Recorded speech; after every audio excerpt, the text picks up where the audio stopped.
들으셔야 되는 거잖아요. 구조상. 통상 그렇죠. 그렇죠. 그렇게 해야 인사비서관이 인사혁신처로 연락하는 거 맞죠? 그 구조는 맞습니까? 글쎄 그런 그 메커니즘에 대해서는 정확히 제가 이해하고 있지 못합니다. 그러면은 일반적인 인사인 경우에 미리 귀뜸이든 언질이 온다 하셨는데 누구한테서 어떤 절차로 그런 미리 연락을 받으시는 건데요? 피고인께서. 보통 결제할 경우에는 뭐 인사비서관이나 인사제도비서관실에서 연락이 오는 걸로 제가 그러니까 미리요? 이해했습니다. 미리? 예, 예. 알겠습니다. 28항입니다. 아닙니다. 추가 아닙니다. 예, 28항 맞습니다. 28항 하고 하겠습니다. 28항. 피고인께서 이 전자 결제 열람 안 하고 결제를 안 하시니까 어쩔 수 없이 최상목이 다음 날인 2025년 1월 1일 인사혁신처를 통해서 그냥 수기 결제로 조한창 정계상 임명한 제가 한 거 맞죠? 제가 그렇게 들었습니다. 예, 전자정부법 제2조, 전자정부법 시행령 21조, 행정업무의 운영 및 혁신에 관한 규정 8조 9조 제시하겠습니다. 예, 전자정부법 제2조, 제26조도 있습니다. 행정기관 등이 작성하는 전사문서는 그 문서에 대하여 결제를 받음으로써 성립한다. 전자정부법 시행령 제21조, 중앙행정기관 등의 장이 발송하는 전자문서에는 기한자, 검토자, 협조자 및 결제권자의 직위 또는 직급과 성명 및 연락처를 분명하게 밝혀야 한다. 행정 업무의 운영 및 혁신에 관한 규정 제8조 제1항 문서의 기한은 전자문서라는 것을 원칙으로 한다. 제9조 1항 기한문은 결제권자의 결제를 받기 전에 보조기관 또는 보좌기관의 검토를 받아야 한다. 제3항 보조기관 또는 보좌기관이 제1항에 따라 기한문을 검토하는 경우에 그 내용과 다른 의견이 있으면 기한문을 직접 수정하거나 기한문 또는 별지에 그 의견을 표시하여야 한다 라고 기재되어 있어서 보좌기관이자 검토자인 피고인은 이 결제를 소위 뭉개는 게 아니라 문제가 있다 아니면 나에게 상황 파악을 해달라라는 식으로 별지에 그 의견을 표시했어야 되는 것 아닙니까? 모르겠습니다. 제가 저런 내용은 지금 처음 듣는 내용이라서. 예. 피고인은 최상목의 조한창 정계선의 임명을 저지해서 윤석열에 대한 탄핵 심판 절차의 지연 등 헌법재판 절차를 방해하려고 한 것이죠. 그렇지 않습니다. 피고인은 다음 날인 2025년 1월 1일 현충원 참배를 마친 후 바로 최상목에게 사의를 표시하였고 모든 대통령실 실장들과 수석들도 동반 사퇴하기로 했었죠. 그렇습니다. 당시 피고인이 사의를 표시한 이유는 최상목이 수기 재가를 통해서 조한창 정계선을 임명한 것에 대한 항의의 뜻이었죠. 그렇지 않습니다. 저는 그 모두 4차례의 일괄 사의를 대통령과 대통령 권한대행에게 표시했습니다. 처음은 계엄 직후에 윤석열 대통령에게, 그 다음에 한덕수 권한대행에게, 그 다음에 최상목 권한대행에게, 또다시 한덕수 권한대행에게 모두 4차례의 대통령실은 비서실장을 포함해서 일괄 사의를 표시한 바 있습니다. 그러면 이때 2025년 1월 1일은 어떤 이유로 일괄 사의를 표시하려고 준비하다가 공항 사고가 터져가지고 무한 공항 사고가 터져가지고 모든 역량이 거기에 집결함에 따라서 무책임하게 일괄 사의를 표시할 겨를이 없었습니다. 그 문제가 어느 정도 수습을 시키고 나서 사의를 표명하려고 했고, 현충원 때 모든 국무위원들과 비서진들이 함께 만났을 때, 그때 권한대행을 부임 이후에 처음 뵀을 때 제가 일괄 사의의 뜻을 표명한 것입니다. 근데 시점상 그 전날 있었던 일과 관련성은 있을 것 같은데. 뭐 그런 유사한 언론 보도도 제가 봤습니다만, 제가 어떠한 표현으로도 어떠한 액션으로도 그런 표시를 한 적은 없습니다. 뭐 속마음이 제가 그런 게 한 점에 있었을 수는 있겠습니다만은 제가 뭐 그것 때문에 뭐 감정적으로 다룰 일은 아니지 않습니까? 네, 알겠습니다. 네. 예, 여기 추가로 순번 155번 최상목 피의자 신문 조서 중 2106쪽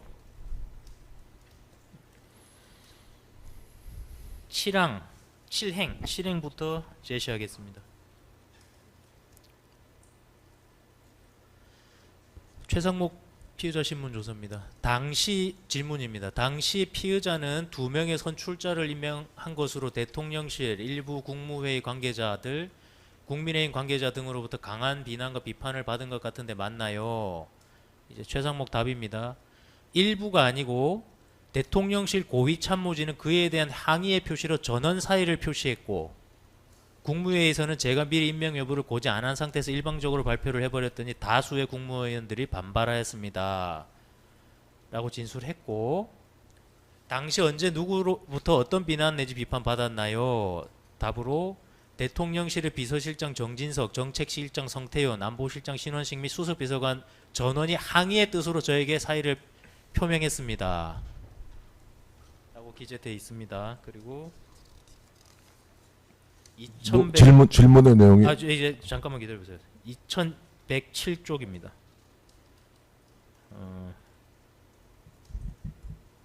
하나, 둘, 셋, 넷, 다섯, 여섯, 일곱, 11행부터입니다. 질문이 피의자가 비난 내지 비판을 받은 이유가 무엇인가요? 라고 하자 최상목이 답으로 국무위원들에게 독단적으로 결정한 점에 대한 비판이 많았다고 생각하고요. 대통령실 참모진은 글쎄요, 그 사람들은 저의 결정이 대통령께 유리한 결정이 아니라고 생각했을 것이라고 생각합니다. 라고 지금 얘기했습니다. 지금 최상목은 조한창 정계선 임명한 것 때문에 항의의 뜻으로 대통령실 참모진이 일괄 사의 표명했다고 하는데 뭐가 맞습니까? 분명히 다시 한번 거듭 말씀드리지만 일괄 사의는 권한대행 체제에서 반복적으로 했던 그런 것이고요. 그 최상목 권한대행에 대해서 비서실 직원들이 어떤 감정을 갖고 있는지는 제가 설명드리기가 어렵습니다. 예, 33항입니다. 이후 피고인 및 대통령실 고위 참모진들이 사의 의사를 거둔 것으로 확인되는데 이 사의 의사를 거둔 이유는 또 뭡니까? 1월 1일 날 현충원에서 제가 사의를 표명했고 1시간 뒤에 권한대행실로부터 비서실장 사표만 수리하겠다라는 답을 받았습니다. 그래서 제가 즉각 짐을 싸던 중에 2시간 후에 다시 전화가 와서 사표 수리를 번복하겠다라고 해서 그런 건 있을 수 없다. 저는 나가겠다라고 했습니다만 모두 그날 최상목 권한대행이 3차례 저한테 전화를 걸어서 없었던 일로 해달라. 자기가 경험이 없어 그렇다. 사표 수리를 번복하겠다라고 해서 제가 그러나 저도 뜻을 거둘 수가 없고 다음날 수석들의 의견을 들어보겠습니다 했는데 1월 2일 날 티타임 아침에 수석들이 전원이 다 나가겠다고 해서 저는 수석들에게 아니다. 우리가 무거운 국정 책임을 공유하는 입장에서 이렇게 다들 자리를 떠날 수는 없다. 비서실장 혼자 자리를 떠날 테니 수석들은 남아서 본연의 임무를 다 완수해 달라고 했습니다. 그런 상황에서 어쨌든 최상목 대행이 또 전화가 오셨고 제가 최상목 대행에게 사표 제출은 유효한데 그게 수리될 때까지만 제가 일을 하겠다. 그게 공직의 본분을 다하겠다라고 해서 남아서 계속 일을 했던 것입니다. 예. 34항입니다. 헌법재판소가 2025년 3월 24일경 한덕수에 대한 탄핵 심판을 기각하면서 한덕수는 대통령 권한대행 직무에 복귀했었죠. 알고 계시죠? 네. 헌법재판소가 최상목에 대한 권한쟁의 심판과 한덕수에 대한 탄핵 심판을 통해서 대통령 권한대행은 국회가 선출한 헌법재판관을 임명할 헌법 및 법률상의 구체적 자기 의무가 있다는 점을 확인했는데 피고인은 한덕수가 권한대행으로 복귀하고서도 즉시 마은혁을 헌법재판관으로 임명하지 않은 이유 알고 있으십니까? 저는 제가 생각해 보지 않았습니다. 한덕수가 권한대행으로 복귀한 이후에 즉시 마은혁을 헌법재판관으로 임명하지 않은 것과 관련해서 피고인이나 대통령이 그 사안에 관여한 것 있습니까? 뭐 모릅니다. 뭐 전혀 아는 사항이 없으세요? 관여한 사항이 없습니다. 논의하신 것 없습니까? 없습니다. 피고인은 대통령을 보좌하는 비서실장임에도 이러한 사항에 대해서 권한대행의 한덕수에게 헌법재판소 결정에 대한 검토, 그에 대한 조언 내지 자문, 뭐 따라야 하는지 여부 등에 대해서 보좌 업무를 하셔야 되는 것 아닙니까? 뭐 대통령 권한대행께서 저한테 뭐 의견을 뭐 물어보시면 저는 뭐 나름대로 의견을 개진했겠습니다만은 그럴 기회가 없었습니다.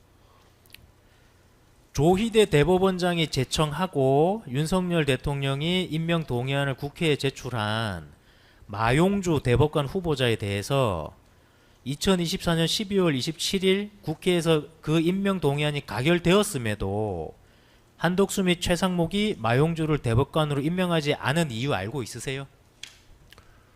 대통령의 인사권에 대한 말씀을 지금 하시는 거 아닙니까? 대통령의 인사권이라는 것은 헌법이 부여한 포괄적인 대통령의 고유 권한이자 재량 행위입니다. 감히 대통령의 인사권에 대해서 아랫사람이 이렇게 가십시오 저렇게 가십시오 얘기하는 자체가 전 바람직하지 않다고 생각합니다. 대통령의 결심이 서실 때까지 지켜보는 것이 전 도리라고 생각합니다. 그러니까 지금 이 마용주 대법관 사안은 좀 특이한 게 윤석열 대통령이 임명하겠다고 임명 동의안을 국회에 제출했어요. 그 국회가 가결했고 괜찮다고 임명 동의한다고. 그러면은 한독수하고 최상목이 권한 대행이면은 비서실장으로서 피고인이 인사 책임자니까 윤석열 대통령이 계실 때 임명 동의안 제출했던 마용주 대법관 임명해야 된다고 건의하거나 뭐 이런 관련된 말씀을 하셔야 되는 거 대통령이 아닙니까? 뭐 깊은 뭐 고민이 있으실 거기 때문에 권한 대행이요? 지금 그러니까 권한 대행의 판단이 중요한 것이죠. 제가 뭐 이러쿵저러쿵 먼저 뭐 가볍게 얘기할 사항이 아니라고 생각합니다. 그럼 마용주가 최종적으로 이제 4월 8일에 임명은 됐는데 마용주 임명 여부에 대통령 비서실이 관여한 사항은 뭐가 있습니까? 없습니다. 저는 제가 아는 바가 없습니다. 전 법조인 인사에 일체 관여한 바가 없다고 모두에 말씀드렸습니다. 피고인은 윤석열 정부에서 2022년 6월 7일경 피고인이 비서실장 되시기 전이긴 한데 2022년 6월 7일경 법무부의 인사정보관리단 신설해서 대통령이 임명하는 공직 후보자에 대한 인사검증 업무 담당하게 한 사실 자체는 알고 있으시죠? 이건 뭐 전 상식적으로 제가 뭐 언론 통해서 들었고 알고 있는 사실입니다. 순번 676-1번 법무부 인사정보관리단 업무 편람 중 932쪽 제시하겠습니다.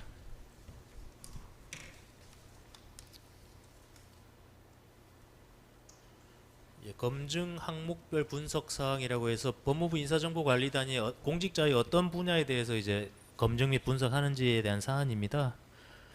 피고인은 법무부 인사정보관리단에서 공직 후보자 인사검증할 때 이와 같은 항목에 대해서 검증이 이루어지는 것 정도는 알고 있으시죠? 뭐 이번 재판 받으면서 자세하게 좀 배웠습니다. 예. 수사 과정에서도 알고 있다고 진술하셨는데요. 뭐 어렴풋이 알지만 저걸 외워보라 그러면 그러니까 좀 그런 뜻은 아니죠. 그러니까 저 정도 내용에 대해서 그렇습니다. 인사 검증 시 저 정도 내용을 검증한다는 것 알고 있으시죠? 예. 순번 673번 729쪽 이완규 검증 보고서 제시하겠습니다. 지금 이 이완규가 중요한 게 아니고 제가 이제 샘플 삼아 보여드렸습니다. 그렇게 이해해 주시면 되고 피고인은 이러한 검증 보고서 실제로 보신 적 있으시다 하셨죠? 예. 이러한 검증 보고서 보신 게 어디에서 어떤 과정 때 보신 겁니까? 이러한 그거는 이제 인사 비서관으로부터만 저는 보고를 받으니까요. 예. 모든 인사 보고는 인사 비서관을 통해서만 받고 각 수석들은 저한테 인사 보고할 책임이 없습니다. 예. 그러니까 인사 비서관을 통해서 또 대통령 자리하신 인사 보고 회의 때 두 차례에 걸쳐서 저런 문서를 본 기억이 납니다. 예. 인사 비서관을 통해서 보고 받으시면서 보셨다는 거네요. 네. 예. 44망 생략하겠습니다. 이후 한덕수는 2025년 4월 8일 대법관 마용주 헌법재판관 마은혁 임명하면서 대통령 몫의 헌법재판관으로 이완규 함상훈 지명한 것 알고 있으시죠? 네. 피고인은 한덕수가 이완규 함상훈을 헌법재판관으로 지명할 것이란 것을 언제 처음 아셨습니까? 4월 8일에 지명했으니까요. 4월 7일 아까 설명드린 대로 민정수석님이 총리 면담 후 다녀와서 저한테 귀뜸을 해서 그때 두 사람 이름을 처음 들었습니다. 한덕수가 이완규 함상훈을 헌법재판관으로 지명하는 과정에 피고인이 관여한 게 있으면 어떤 것입니까? 관여한 바 없다라고 여러 차례 말씀드렸습니다.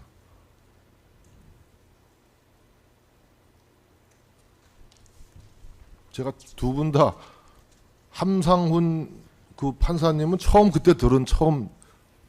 듣는 이름이고 이완규 그 법제처장님도 한번 대화도 해본 적이 없고 이름만 제가 아는 그런 분이기 때문에 제가 사전에 깊이 알던 분들이 아닙니다. 예. 그 김주현 민정수석이 이제 한덕수 피고인과 만나고 와서 이제 2명 귀뜸을 해줬다고 하셨는데 네. 이렇게 가기 전에는 미리 이야기 없었습니까? 제가 그 가기 전에 말씀하신 기억은 안 납니다. 예. 제가 가기 전에 면담하러 간다고 얘기를 하셨나 안 하도 기억이 잘 안 나는데 갔다 와서 저한테 선체로 얘기하시고 나가신 기억은 납니다. 제가 서서 그 민정수석을 맞이하셨고 선체로 다녀오자마자 두 사람 이름을 저한테 얘기해주고 나가셨습니다. 예. 그러니까 이제 피고인 입장은 이제 여러 가지 이제 법조인과 관련된 인사 이런 것들은 관여를 안 했다고 이제 말씀하시고 네. 이제 의견을 내거나 그런 것도 없다고 말씀하셨는데 없습니다. 그게 일반적인 경우는 이제 그럴 수 있지만 지금은 여러 가지 비상 상황이고 네.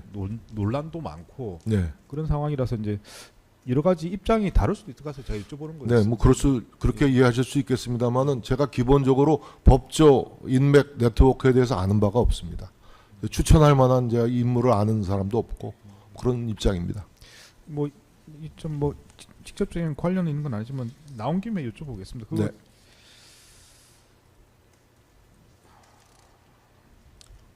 그러니까 이게 약간 비상 상황이라서 제가 여쭤보는 겁니다. 이제 일반적인 경우는 그렇다고 말씀하셨기 때문에. 예. 근데 지금 2024년 12월 31일 날 이제 전계선 조한창 임명과 관련해서 예. 그 당시에 피고는 비서실장으로서 예. 이제 여러 가지 이제 특수한 상황이 있기 때문에 예. 이제 어떤 입장을 취하실 수도 있는 것 같아서 여쭤보는 겁니다. 그 당시 상황에 비추어서 전계선 조한창 임명에 반대하시는 입장이셨습니까?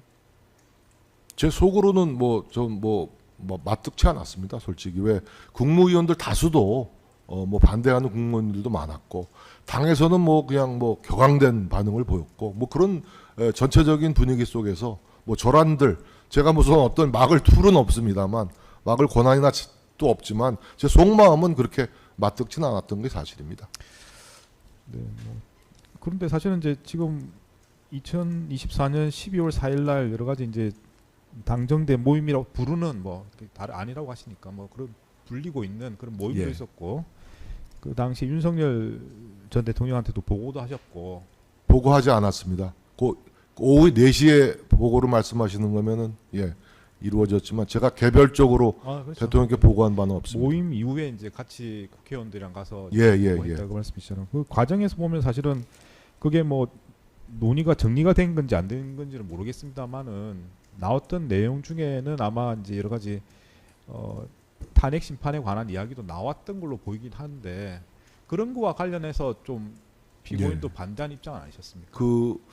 아까 오전 그 신문 때 그 검찰 측에서 제시한 제 조서 내용 중에 이제 컨센서스라는 표현이 등장합니다. 제가 그 표현을 쓴 게 맞습니다. 그런데 정확히 보면 당의 컨센서스라고 제가 표현했습니다. 당정대의 컨센서스가 아니고 제가 그때 현장에 있었고 주로 탄핵 반대 얘기는 의원들이 돌아가면서 얘기를 했기 때문에 의원들은 대개 탄핵에 강하게 반대하는구나. 거기에 한동훈 당대표도 아무런 반응이 없었기 때문에 당의 컨센서스는 대통령 탄핵에 반대했다. 최고 중진들이 모였으니까 당의 컨센서스라고 제가 진술을 했던 것을 좀 유념해 주시기 바랍니다. 당정대의 컨센서스는 아니었고요. 예. 그러니까 이제 말씀한 취지는 피고인이 그런 걸 고려해서 예. 임명에 반대하는 건 아니었고 내부적으로 그냥 당에서도 여러 가지 반대, 그- 국무위원들도 반대하는 그러나 존경하는 재판장님, 그럼 대통령 비서실장이 그 굉장히 민감한 정무적인 사항인데 속으로 제가 반대하고 싶어도 그것을 구체적인 어떤 조치나 그 표현이나 액션으로 관철시킬 방법은 없습니다. 다만 속마음으로 그렇다는 것이죠. 그런 툴이 저에게는 주어진 게 없습니다. 그걸 관철